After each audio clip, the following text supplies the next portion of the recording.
गुण लगतनी समाचार बटुए डुमराव से बड़ा खबर आ रहल बटुए। सड़क हादसा में एक जना के चल गई जीव। एगो युवक गंभीर रूप से जख्मी चल रहल बा इलाज। बाइक के सामने अचानक आवारा पशु के अइला से भइल दुर्घटना। खबर का बटुए सब बताई भोजपुरिया समाचार। खबर के अंत तक बनल रही, सब दिखाई भोजपुरिया समाचार।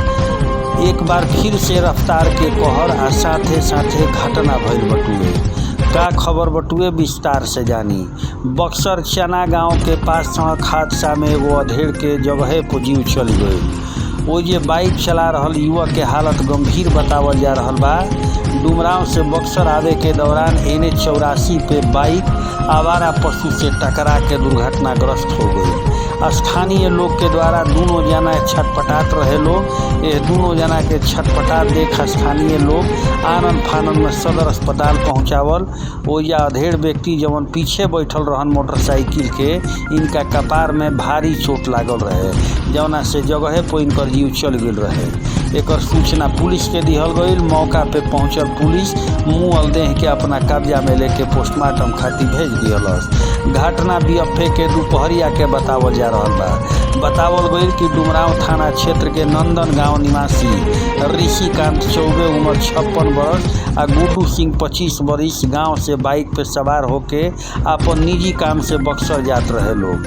तबे NH 84 पे भोजपुर ओपी क्षेत्र के चना गांव के पास आवारा पशु सड़क पार करत समय अचानक बाइक के सामने आ गई, जौना से बाइक टकरा के दुर्घटनाग्रस्त हो गई। बतावल गई कि ऋषिकांत चौबे बाइक को पीछे बैठल रहन। गिरते ही कपार में गंभीर चोट लागल, जगह पर साफ हो गइलन। वो जे गुड्डू सिंह गंभीर रूप से घायल हो गइलन, जिनकर इलाज चल रहल बा। बतावल गई कि ऋषिकांत चौबे साल अपना एगो बेटा बेटी के शादी ठीक कइले रहन। फरवरी महीना में एक साथ बेटा बेटी दोनों के शादी होखे वाला रहे, जेकर तैयारी अभी से घर में चलत रहे। लेकिन यह घटना से खुशी के माहौल मातम में बदल गई। परिजन के रो के बुरा हाल बा। भोजपुर ओपी प्रभारी सुबोध कुमार बतैनी कि सड़क हादसा के सूचना पे पुलिस मौका पे पहुंच गई। मुअल देह के अपना कब्जा में लेके पोस्टमार्टम खातिर पुलिस भेज दिहलस। वो जे युवक के जौन गंभीर चोट आइल बा, इनकर इलाज चल रहल बटुए। भोजपुरिया समाचार और दर्शक लोग से निहोरा करी कि मोटरसाइकिल के कांटा 40 के ऊपर पार मत करी। 40 के ऊपर पार कइला के बाद खतरा के घंटी बाजे लागेला। मोटरसाइकिलों कहेले कि हरियर सिग्नल पार मत करी, लेकिन बाइक के बेग में चलब तो इहे हाल होई। अगर रफ्तार कम रहित गाड़ी के तो ई घटना ना भइल रही। हालांकि यह परिवार पर सदमा बटुए।